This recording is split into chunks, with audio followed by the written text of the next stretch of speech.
Abandoned. That was the word stamped in red ink on the thin folder that lay forgotten in the corner of the Child Services office. Inside, the papers told the story of a little girl named Emily, barely 6 years old, who had already lived a lifetime of rejection. Her biological mother, overwhelmed and struggling with addiction, had left her at the hospital just days after birth. From there, Emily was shuffled from foster home to foster home, always temporary, never permanent. Caseworkers tried, oh, how they tried, to find her a family.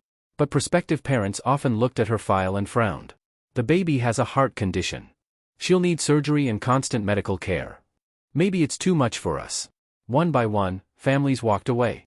And so, Emily was labeled unwanted, not because she lacked sweetness or spirit, but because her fragile body came with risks most people didn't want to carry. By the time she turned 6, Emily had already learned the painful rhythm of rejection. She knew how to pack her tiny backpack quickly when caseworkers came knocking. She knew how to smile politely at strangers who called her adorable but later decided she wasn't the right fit. And perhaps the cruelest injustice of all, Emily had started to believe what the system whispered about her, that she was unworthy of love. But fate was about to shift. In another part of town lived Rachel and David Miller, a couple in their mid-30s. They had been trying for years to have children of their own, enduring failed treatments and endless heartbreak.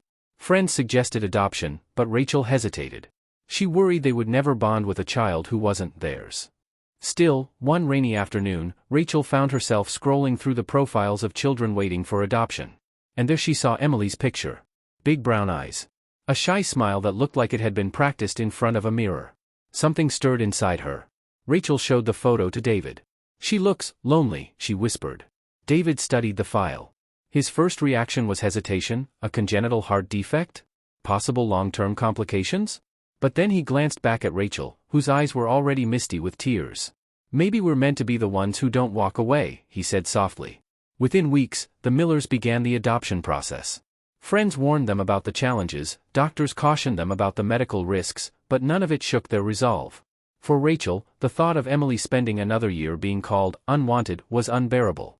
For David, the little girl's picture had already found a place in his heart. When Emily first walked into their home, clutching her worn teddy bear, she barely spoke above a whisper. She sat at the edge of the couch, unsure if she was allowed to sink into the cushions. But Rachel knelt down beside her and said, "Sweetheart, this is your home now. You don't have to ask to belong." And for the first time in her short life, Emily allowed herself to believe that maybe, just maybe, she was wanted. What no one knew, not Rachel, not David, not even the doctors who had written her off, was that this adoption was about to unravel secrets and blessings that would change all their lives forever. Emily's new life with the Millers was nothing like the string of foster homes she had known. Their modest two-story house wasn't perfect, paint peeling on the porch railings, an old swing creaking in the backyard, but to Emily, it felt like a castle. The first night she spent there, Rachel tucked her in with soft sheets that smelled of lavender. It was the first time she'd ever had a bed that was truly hers. Still, the scars of her past didn't fade overnight. At dinner, Emily ate quickly, shoveling food into her mouth as if afraid someone might take the plate away. When David gently asked her to slow down, she froze, expecting to be scolded. But instead, he smiled and said, "Take your time, sweetheart. No one's taking this away from you." At school, she kept to herself, rarely raising her hand in class. When other children asked about her real parents, she shrugged, unable to explain the abandonment that had shaped her short life. Teachers noticed her withdrawn nature but also her quiet brilliance. Emily excelled in reading, often escaping into books that took her far away from hospitals and social workers. The Millers, though, were determined to break through her shell. Rachel began a ritual. Every night before bed, she read Emily a story, sometimes fairy tales, sometimes Bible verses. Slowly, Emily began to read along, her little voice growing stronger with each page. David started teaching her simple things: how to ride a bike, how to throw a baseball, how to laugh at silly jokes without fear of being judged. Bit by bit, trust began to bloom. But the shadow of Emily's heart condition lingered. Twice a month, Rachel and David drove her to the children's hospital for checkups. The sterile white walls, the hum of machines, the smell of disinfectant, it all reminded Emily of her earliest years. She hated it. Doctors spoke in clipped, clinical tones. "Her condition is manageable for now, but surgery will likely be needed soon." Those words weighed heavily on the Millers. Medical bills piled up, their insurance stretched thin, and late at night, Rachel often sat at the kitchen table, running her fingers through her hair in worry. David noticed, and though he tried to stay strong, he felt the same fear. What if Emily needed surgery they couldn't afford? What if her fragile little heart gave out before she had the chance to truly live? And yet, despite the worry, Emily's presence brought something magical into their home. She filled the walls with laughter, even if it was cautious at first. She decorated the fridge with drawings, stick figures of her, Rachel, and David holding hands beneath a sun that always shone bright. She called Rachel Mom one night, almost by accident, and Rachel cried silently into her pillow after tucking her in. But Emily's world remained fragile. At recess, she was often left out of games because she couldn't run as fast or keep up without losing her breath. Some kids teased her, calling her weak or sick. Each cruel word pierced the fragile sense of belonging she was building. Rachel noticed the tears Emily tried to hide and reassured her, "Sweetheart, you are not weak. You're braver than most people I know." Emily wanted to believe it. She wanted to believe that love could truly erase the years of rejection, that she could belong not only in the Miller home but in the world outside it. And just as she began to believe it, just as the fragile threads of trust and healing were finally weaving into something strong, the doctors made a discovery. Something that would not only challenge the Millers' faith and strength, but also reveal a shocking truth about Emily's past. A truth that would change everything. For months, Emily's checkups had been routine. The doctors monitored her weak heart, adjusted her medications, and warned the Millers about the possibility of surgery. Rachel kept meticulous notes in a worn notebook, writing down every dosage, every observation. But one crisp autumn morning, when the Millers brought Emily in for another appointment, something shifted. Dr. Patel, a seasoned pediatric cardiologist with kind eyes, frowned at the test results on his screen. He ran another scan, then asked a nurse to double-check the blood work. Rachel's heart began to race. She had seen that look before, doctors holding back information until they were certain. "What is it?" Rachel asked, gripping David's hand under the table. Dr. Patel hesitated, then said softly, "Emily's results are unusual. There are markers here that don't line up with her previous medical history. I'd like to run some additional tests." The word unusual echoed in Rachel's ears like a warning bell. Over the next week, Emily endured test after test, blood work, genetic screenings, advanced scans. She tried to be brave, but the fear in her eyes was unmistakable. "Mom," she whispered one night as Rachel tucked her in, "am I going to die?" Rachel's throat tightened. "No, baby. You're not going to die. The doctors just want to understand your heart better. And we'll be with you every step of the way." But deep down, Rachel felt the icy grip of uncertainty. Finally, the call came. Dr. Patel requested a meeting with both Rachel and David, without Emily. The couple sat in the small consultation room, the fluorescent lights buzzing overhead, the walls lined with children's drawings meant to make the space less intimidating. Dr. Patel folded his hands on the desk. "There's something you need to know about Emily's condition," he began. "The genetic tests show that her heart defect is linked to a rare hereditary condition. Based on these results, we had to dig deeper into her biological background." Rachel's chest tightened. "Her biological parents?" Dr. Patel nodded. "Yes. We were able to trace medical records connected to her birth family. And there's something remarkable." He paused, choosing his words carefully. "Emily's mother carried the same genetic marker. But what's truly surprising is who her family is." Rachel and David leaned forward, bracing themselves. Dr. Patel continued, "Emily is biologically related to a very prominent family in this state. A family with deep resources, and a history they may not want the world to know." The Millers sat in stunned silence. It was as if the ground beneath them had shifted. David finally spoke. "You mean, someone with wealth and power abandoned her?" Dr. Patel gave a solemn nod. "Yes. The records confirm it. Her birth mother relinquished her rights at the hospital, but she came from a family that has more than enough means to have supported Emily and gotten her the best medical care from day one." Rachel felt anger rising in her chest, hot and bitter. They left her to die because she wasn't perfect. Her voice cracked. David placed a hand on her shoulder, steadying her. He turned to Dr. Patel. "So what happens now?" The doctor leaned forward.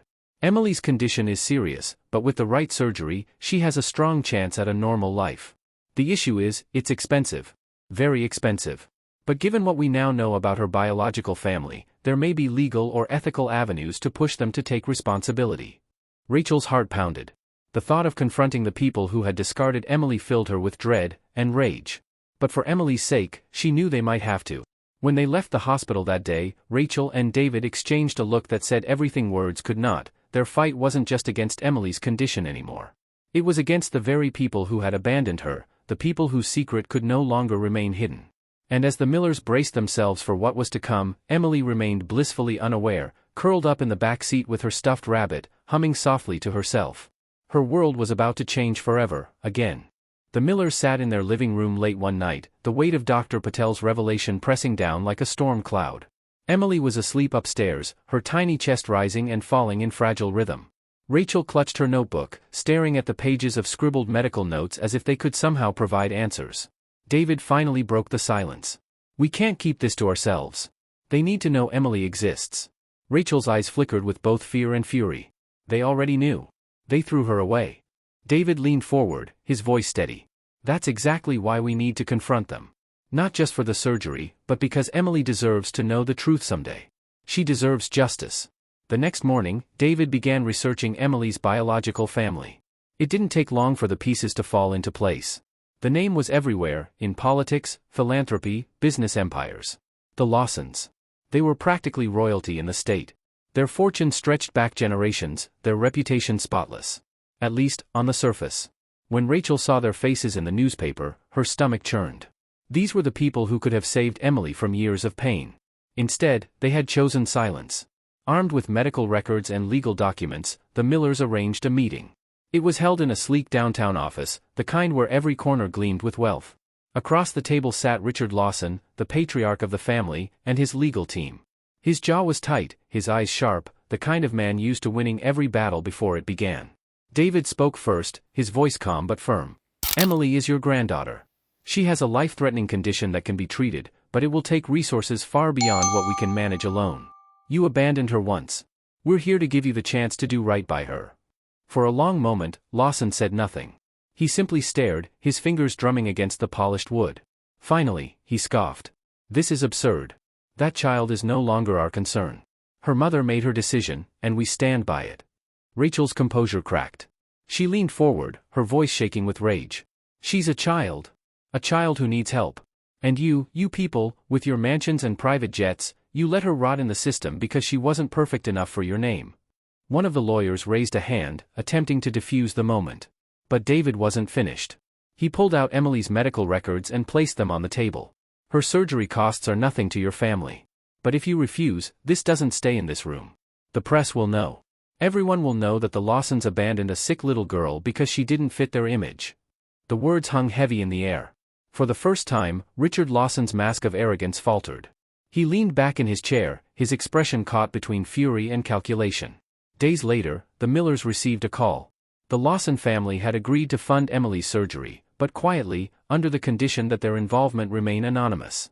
Rachel and David agreed, not because they wanted to protect the Lawsons' name, but because Emily's life mattered more than vengeance. The surgery was scheduled at one of the best hospitals in the country. The morning of the operation, Rachel held Emily's hand as she was wheeled into the operating room. "Be brave, my love," she whispered, her tears slipping onto Emily's tiny fingers. Hours dragged by. The waiting room felt endless. But finally, the surgeon emerged, pulling off his mask with a tired smile. She made it. The surgery was a success. Rachel collapsed into David's arms, both of them sobbing with relief. When Emily awoke, her cheeks flushed with new color, her breathing steady for the first time, Rachel knew in her heart that this child, their child, was destined for something extraordinary. The Lawsons never came to visit. They never acknowledged Emily, never claimed her. But to the Millers, that didn't matter anymore.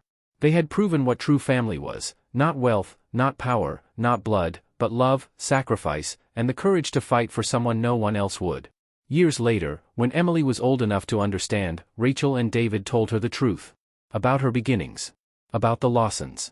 About how she had been unwanted, but how she had always been cherished. Emily listened quietly, then wrapped her arms around them. "I don't care about them," she whispered. "You're my real mom and dad." And in that moment, Rachel realized something profound. Karma had indeed come full circle. The Lawsons had their wealth, their reputation, their empire. But they had lost the one thing that truly mattered, love. Meanwhile, the Millers gained everything they had ever dreamed of in a family. And Emily, once discarded, became the brightest light in their lives.